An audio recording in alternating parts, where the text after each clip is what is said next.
Million views, zero earnings. Kaya pa ba? Saklap. Marami nang nadismay at marami na namang huminto. Yan ang sinasabi ko sa inyo simula pa lang. Pag pumasok ka sa pagbablog, kaya mo bang panindigan yan? Baka hanggang simula ka lang. Di ba sinabi ko yan?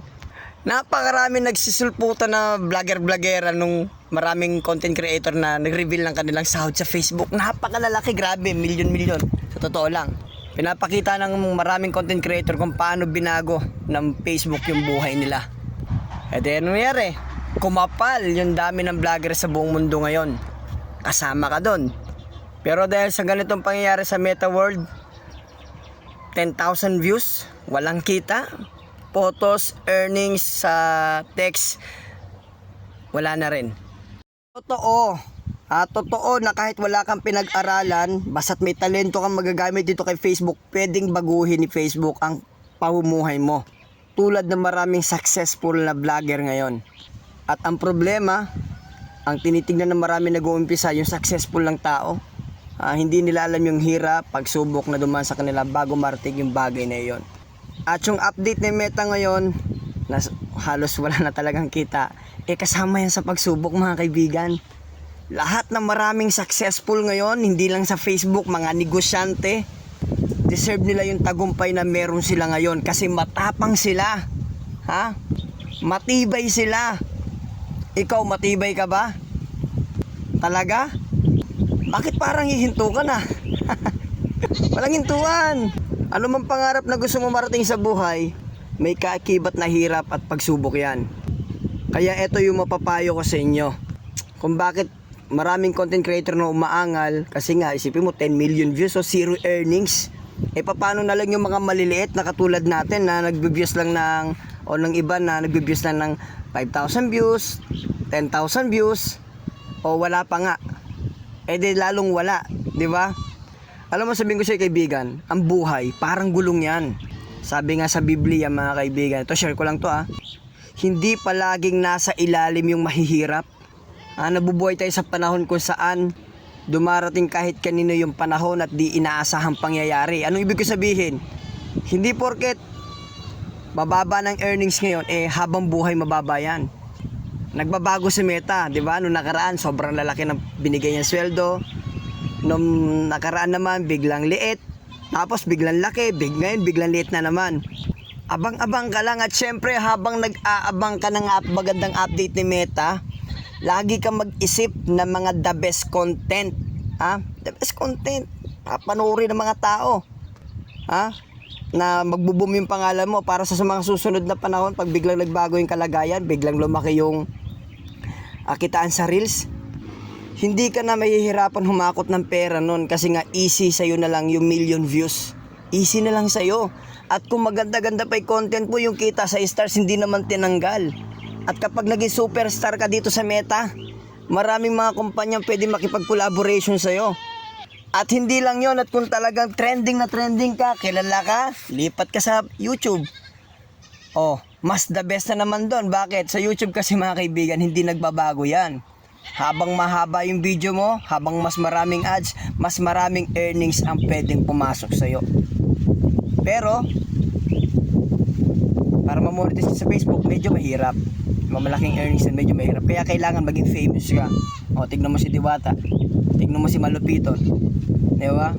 Sa totoo lang, itong mga to, hindi na to nagta-thumbnail Diba? Yung thumbnail, alam mo yun?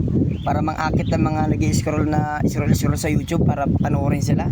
Kasi kilala na sila. Sikat sila. Diba? Magaling sila. Hindi lang naman sa Facebook pwedeng kumita yung tao Sa YouTube meron din. Sa TikTok meron din. Pwede mong gamitin platform ni Facebook para makabuo ka ng YouTube channel. Diba? Pero syempre, habang hindi ka pa nakagawa ng YouTube channel, habang maliit pa lang earnings sa Facebook, focus ka muna sa paggawa ng content na magugustuhan ng mga tao. Kasi pag nakagawa ka ng content na ganyan, tuloy-tuloy paglaki ng followers mo. Pag di ka na nag-upload sa Facebook, hahanapin ka ng followers mo, pupuntahan ka nila sa YouTube mo o sa iba pang platform na pwede mong pagkakitaan. Mahirap mag-vlog sa totoo lang, pero kailangan mo magtiyaga. Diba? Pag na-monetize ka, kahit nasa bahay ka lang, kasama ng pamilya mo, kahit wala kang pinag-aralan, kikita ka. Kung papalad-palarin ka nga sa isang video lang pwede ka na kagad makapagpatayo ng bahay Mahirap. Tignan mo nga, umakyat pa ako ng puno ng bangga para ibigay lang sa inyo yung nakapagpapalakas ng loob, di ba? Di ba? Umakyat pa ako sa puno ng bangga, doon pa yung bahay ko, layo. Ayun, pinuntahan ko pa kayo dito. So sa mga nakarating ng dulo ng video ko, baka naman baka may pailaw dyan sa baba. Baka may pangmerienda tayo dyan. Totoo yan, at habang maliit pang kitaan sa Facebook ngayon sa stars naman, maganda naman ang kitaan kapag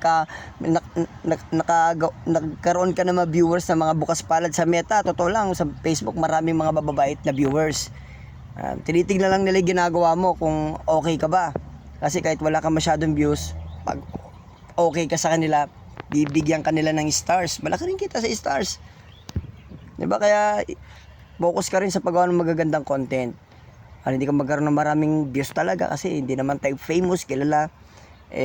Kahit sa stars makikita ka rin. Hindi lang yan, may mga tumutulong din sa financial na tulong dyan. Diba? Pag may negosyo ka, pwede mo itong gamitin. Pag may negosyo ka, maraming negosyanteng yumaman lalo dahil sa paggamit sa Facebook, gamit ang talino. Siyempre, shoutout nga pala sa mga star senders ko dyan. Thank you very much sa inyo. Napakababait nyo talaga.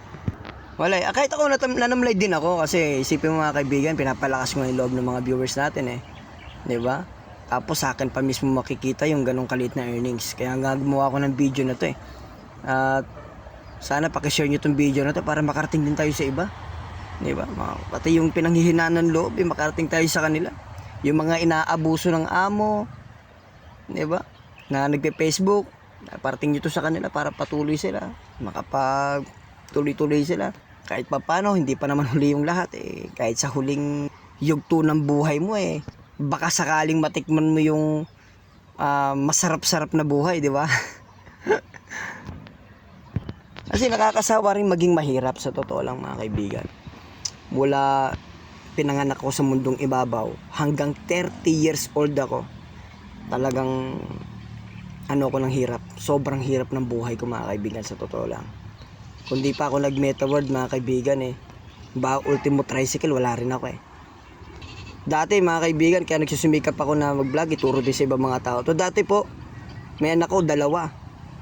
Nagagatas parehas, uutang lang ako sa tindahan, halagang 100 pesos. Masasakit na salita pang sabihin sa akin, nag-grocery ka na, 120 pesos lang yung babayaran mo naman. Di ba? Pero nilulunok ko lahat yun para sa mga anak ko. Kaya alam ko yung pinaghihirap ng mga tao Diyan ako hanggang ngayon hirap. Kaya nga to, tuloy-tuloy lang to. Sabihin ko lahat sa mga tao yung mga technique sa Facebook. At hindi lang yun, kahit sa negosyo kahit sa negosyo, di ba? Turuan din natin sila. Kahit palobat lang, marami pa gusto sabihin Kaya tambay mo na kayo sa baba, pailo naman kayo dyan. Oy, lobat na, bye-bye. Mabir, baba na nga ako.